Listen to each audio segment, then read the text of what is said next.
We provide you the platform to turn your dreams into reality. Give wings to your aspirations with KR Mangalam University. Bharat ने दिखाया trailer तो छटपटाने लगा Pakistan.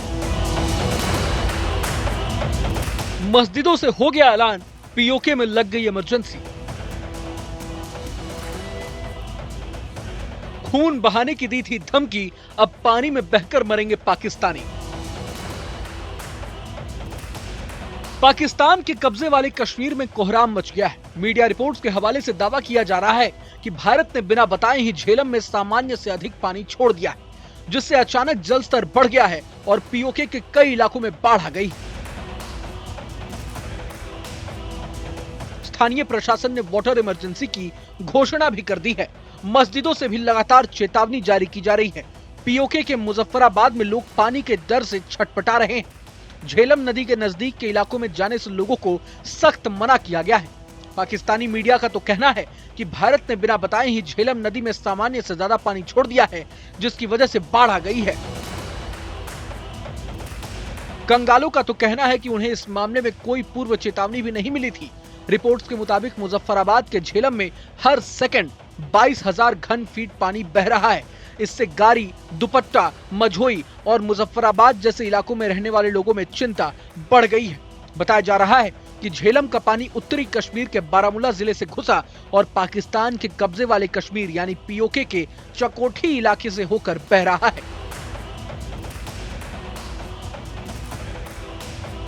Social media पर ऐसे video सामने आए हैं जिनमें झेलम में तेजी से बहते पानी का दावा किया जा रहा है। पाकिस्तान इतना ज्यादा डरा हुआ है कि उसने अपने सभी doctors, nurse, paramedics, ambulance driver को स्टैंड बाई पर रखा है। झेलम वैली, लेपा वैली और एलओसी पर यह अलर्ट जारी कर दिया गया है। आपकी जानकारी के लिए बता दें कि सिंधु जल संधि के अनुसार पाकिस्तान को भारत से 3 नदियों यानी झेलम, चिनाब और सिंधु का पानी मिलता था, जबकि बाकी 3 नदियों सतलुज, व्यास और रावी के पानी पर भारत को अधिकार मिला हुआ है। संधि की शर्तों के मुताबिक पाकिस्तान को मिली नदियों पर बांध या किसी परियोजना के लिए भारत को उसे सूचना देनी और अनुमति लेनी पड़ती थी। अब संधि के निलंबन के बाद भारत के सामने ऐसी कोई बाध्यता नहीं रह गई है। एक बात तो तय है कि जिस तरह आतंकियों ने भारत के सीने में चाकू घोंपा है, हर देशवासी चाहता है कि उन्हें वैसा ही जवाब दिया जाए। लेकिन मोदी सरकार ने पाकिस्तान के साथ सिंधु जल समझौते को रद्द करके अपनी तगड़ी कूटनीति का परिचय दिया है। सेंट्रल वाटर कमीशन के पूर्व चेयरमैन का कहना है कि अगर भारत चाहे तो पाकिस्तान को बाढ़ में डुबोकर मार सकता है। भारत चाहे तो पाकिस्तान में पानी को लेकर तबाही के हालात पैदा हो सकते हैं। सुनिए। पाकिस्तान लगातार गीदड़ भपकी देता रहता है, ये भी कहता रहता है कि हम होने नहीं देंगे ऐसा, ये वो। कितना प्रभाव पड़ेगा उस क्षेत्र में अगर हम अपने तरफ पानी को रोकते हैं? देखिए, हमारा मेन फोकस तो हम अपनी वाटर सिक्योरिटी को क्रिएट करने में होगा और डेफिनेटली अगर हम, क्योंकि हमारी ज़रूरतें भी बड़ी हैं। जब 1960 में हुआ था स्थिति कुछ और थी, आज कुछ और है। तो टेक्नोलॉजी भी चेंज हो गई है। अब हम सोच सकते हैं कुछ और एरिया जो इरिगेट कर पाएँ, जो अभी नहीं हो पा रहा, और पानी की भी हमारी ज़रूरतें बढ़ रही हैं। तो पहली बात तो ये है कि हम अपनी वाटर सिक्योरिटी जब बढ़ाएंगे और अगर हम उसके लिए कुछ स्टोरेज क्रिएट करते हैं, हम मीडियम टर्म या थोड़ा सा लॉन्ग टर्म में लेके चलते हैं, तो जाहिर तौर पे थोड़ा सा पानी का जो रेगुलेशन है उसका फ़र्क पड़ेगा पाकिस्तान के ऊपर और उन पे काफ़ी इस चीज़ का प्रभाव पड़ सकता है। इसमें लेकिन 2 पहलू देखने वाली बात होगी। पहला पहलू तो ये है कि अभी जो ट्रीटी के अंदर हमारी ऑपरेशनल या रेगुलेशन से रिलेटेड कुछ जो ऑब्लिगेशन है कि हम जो पानी छोड़ेंगे, जो अपने बने हुए प्रोजेक्ट हैं या बनाने वाले प्रोजेक्ट हैं, उसमें कुछ एक पैटर्न है कि डेली बेसिस पे हम कितना ज़्यादा से ज़्यादा छोड़ सकते हैं, कितना कम से कम छोड़ सकते हैं और हफ्ते में हमें उसको बराबर करना है। तो ये सब प्रोविजंस की भी अब जो सस्पेंशन पीरियड में वो सब देखने की ज़रूरत नहीं है।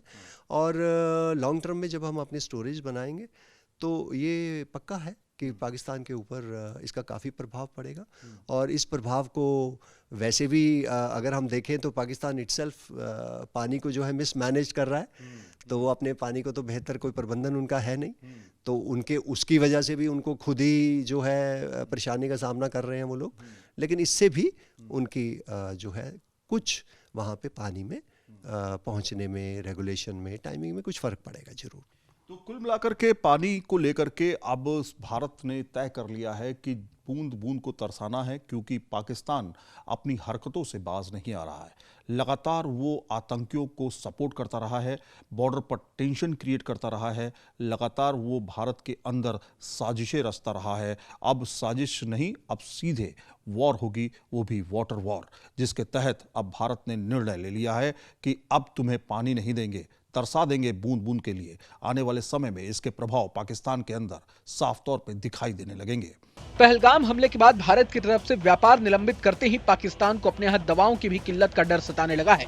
पाकिस्तानी स्वास्थ्य अधिकारियों का मानना है कि भारत से व्यापार बंद होने से फार्मा सेक्टर बुरी तरह प्रभावित होगा, क्योंकि पाकिस्तान में दवाओं के लिए 30 से 40% कच्चा माल भारत से ही आता है। हालांकि इस समस्या को देखते हुए पाकिस्तान दवा आपूर्ति सुनिश्चित करने के लिए इमरजेंसी तैयारी के उपाय शुरू कर दिए हैं। अब जब भारत ने पाकिस्तान के खिलाफ डिप्लोमेटिक एक्शन की शुरुआत कर दी है, तो पाकिस्तान की हवा टाइट हो गई है। बौखलाहट में पाकिस्तानी सेना नियंत्रण रेखा पर सीजफायर का उल्लंघन करने लगी है, जिनका इंडियन आर्मी मुंहतोड़ जवाब दे रही है। एयरक्राफ्ट करियर INS विक्रांत अरब सागर पहुंच चुका है। ये भारत का पहला स्वदेशी एयरक्राफ्ट करियर है। दिलचस्प बात यह है कि कराची भी अरब सागर से ही लगता है। पाकिस्तान का प्रमुख कमर्शियल मेगा सिटी भी है कराची। ऐसे में INS विक्रांत की अरब सागर में मौजूदगी से पाकिस्तान की जान हलक में है। जम्मू और कश्मीर के पहलगाम में हुए आतंकी हमले के तुरंत बाद भारत ने INS विक्रांत को अरब सागर में तैनात कर दिया है। ये कदम पाकिस्तान के साथ बढ़ते तनाव के बीच उठाया गया है, जो कथित तौर पर उसी क्षेत्र में मिसाइल परीक्षण की तैयारी कर रहा है। भारत के कदम से बौखलाए पाकिस्तान ने बड़ा सैन्य अभ्यास करने का ऐलान भी कर दिया है। पाकिस्तानी एयरफोर्स के इस एक्सरसाइज को जर्ब-ए हैदरी का नाम दिया गया है। इस अभ्यास में पाकिस्तान के तमाम फाइटर जेट्स हिस्सा लेने वाले हैं।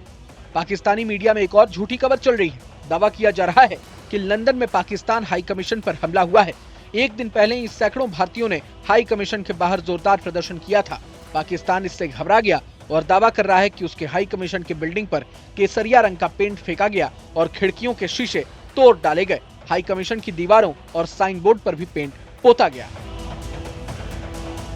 भारत के रुख को देखकर पाकिस्तानी आर्मी भी टेंशन में आ गई। पड़ोसी देश की ओर से बॉर्डर पर जवानों को जुटाया जा रहा है। POK के मुजफ्फराबाद में पाकिस्तानी सेना का बड़ा मूवमेंट देखा गया है। खुफिया एजेंसियों की रिपोर्ट के हवाले से ये खबर सामने आई है।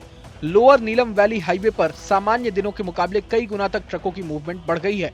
भारतीय सेना की नजर से बचने के लिए सिविल ट्रक में हो रही ज्यादातर मूवमेंट मुजफ्फराबाद से फॉरवर्ड बेस के लिए भेजे जा रहे पाक सैनिक।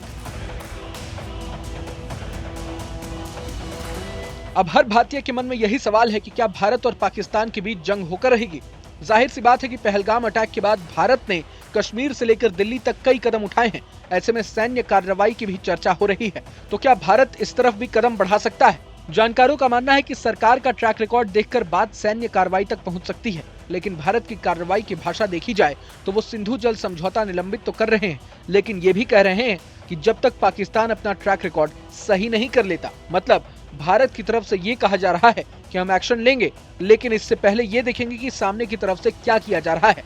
कुछ लोगों का ये भी कहना है कि इस बार सीधे सैन्य कार्रवाई नहीं की जाएगी, क्योंकि सभी जानते हैं कि जंग शुरू करना आसान है, लेकिन इसे खत्म करना किसी के हाथ में नहीं है। बहरहाल पूरे मसले को लेकर आप क्या कुछ सोचते हैं, हमें कमेंट बॉक्स में जरूर बताएं। अगर आपको ये वीडियो पसंद आए तो लाइक करें और चैनल को सब्सक्राइब करें। वहीं तमाम बड़ी खबरों के लिए देखते रहें न्यूज नेशन। न्यूज नेशन अब व्हाट्सएप पर। खबरों के ताजा अपडेट के लिए न्यूज नेशन के इस QR कोड को स्कैन करें।